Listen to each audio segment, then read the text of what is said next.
Hello everybody, welcome to a new video. My name is Avi and I read books.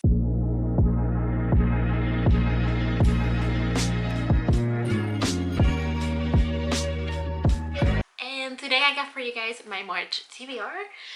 I normally pick my TBR through a TBR jar, and for March I have a new game, and not just a normal TBR jar to pick out, but actually a little game, and that game is actually gonna decide what I'm gonna be reading. It's with a dice deciding what I'm gonna be reading. I have an old Yahtzee game from my mom that I kind of stole over for a second.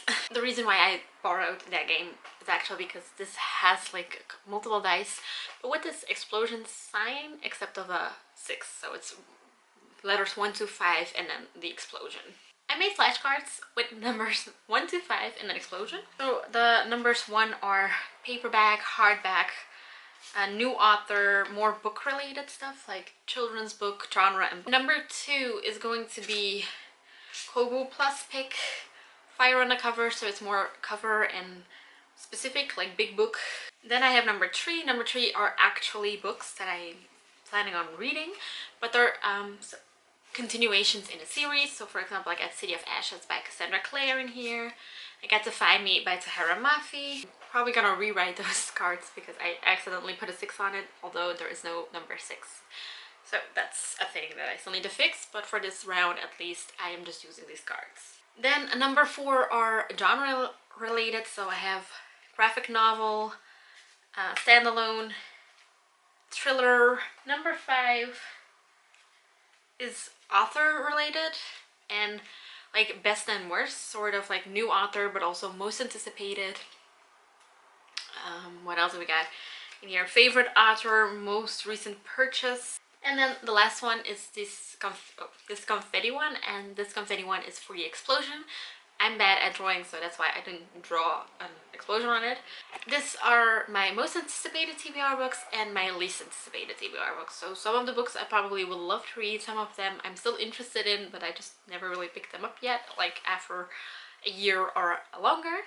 So those are the categories. If you have prompts, challenges, books or things that I can put on these cards, please let me know in the comments down below, and let's get rolling. So the game is actually pretty self-explanatory. I'll roll the dice, I pick the card that's corresponding to that number, and I'll do get the prompt or the book that I roll.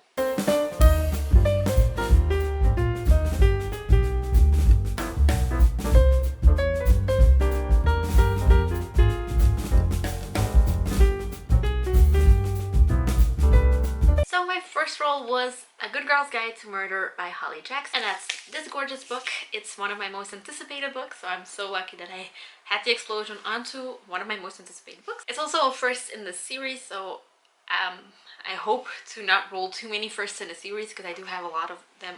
But I'm really excited for this book. This is the first book in the series, like I said. When you ask people what happened to Andy Bell, they'll tell you without hesitation, she was murdered by Sally Lasine. No allegedly, no might have, no probably, no most likely. He did it, they say. Sally killed Andy, but I'm just not so sure. So it's a murder mystery series or thriller, I'm not even sure.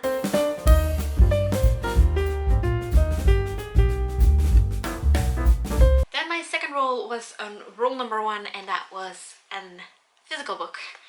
I am currently not picking a book for this one yet because I just don't know what I'm gonna be reading, how much I've been reading, and I know the 20th of March, I think it's the book uploadathon, 48-hour readathon, and I might participate in that one.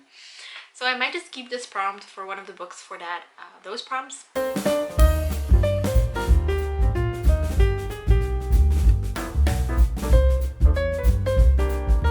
Then I rolled number 5, and that was YouTuber's recommendation.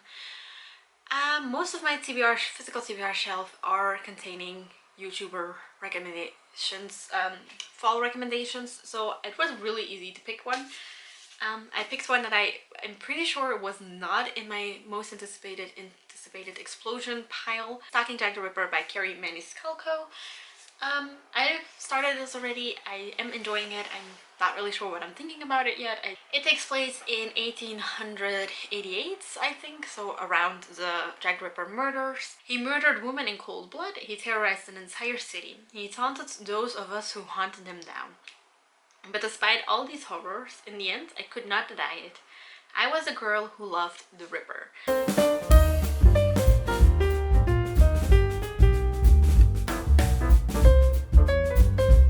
And then the last one that I rolled was an explosion again, and that was A Study in Charlotte. So that's also one of my most anticipated books. Also a beginning of the series. By the way, Stalking Jack the Ripper is also first. This is A Study in Charlotte by Brittany Cavallaro. And I picked up this book first of all because of YouTuber recommendations too, but also because Truly Devious was my favorite last year, and people who like Truly Devious would supposedly also like this one. The last thing Jamie Watson wants is a rugby scholarship to Sherringford, a Connecticut prep school just an hour away from his estranged father. But that's not the only complication. Sherringford is also home to Charlotte Holmes, the famous detective's great-great-great-granddaughter, who has inherited not only Sherlock's genius, but also his volatile temperament. From everything Jamie has heard about Charlotte, it seems safer to admire her from afar. From the moment they meet, their tense energy between them seem more destined to be rivals than anything else. When a Sherringford student dies under suspicious circumstances, ripped straight from the most terrifying of the Sherlock Holmes stories, Jamie can no longer afford to keep her distance. Jamie and Charlotte are being framed for murder, and only Charlotte can clear their names. So, I'm sorry if my reading is really that bad. I don't really read English out loud. So I do really like Sherlock Holmes. Reading it, I've read some of his stories, but I also like just the place where it is and the vibe it gets. So I think that's also why I like the Truly Devious that much. So I'm really hoping that this is something like that and that I'm gonna enjoy it a lot. So first of all, one of the things I'm gonna implement in my next TBR is probably double die rolling or anything like that. If I roll 3 times the same thing, I might just write down what I've rolled right now, that I just continue on with the rolls. That if I roll a 3rd time some card or some number, then I'm probably going to need to roll again. Second of all, I still don't have a punishment if I don't read the books. At this moment, I'm gonna do a month without punishments in case I read a lot and I don't need a punishment, but in case I don't really read that much because I'm still trying to get into reading again. If you have a sort of punishment you can give me, please let me know in the comments down below. Maybe I can work with that, or maybe it's a really good punishment that I can use. I am gonna say that a punishment is okay. I haven't started the book. If I haven't finished that book, it's not that bad, but if I didn't even start the book that month, then it means a penalty book or a penalty, because I don't want to put too much pressure on me reading a certain amount of books, but I do really want to read the books that I roll. So if you like this video, definitely give it a thumbs up. Leave down in the comments below what penalty I could use in case I don't read the books that I chose. And don't forget to hit that subscribe button down below, and I will see you next time. Bye!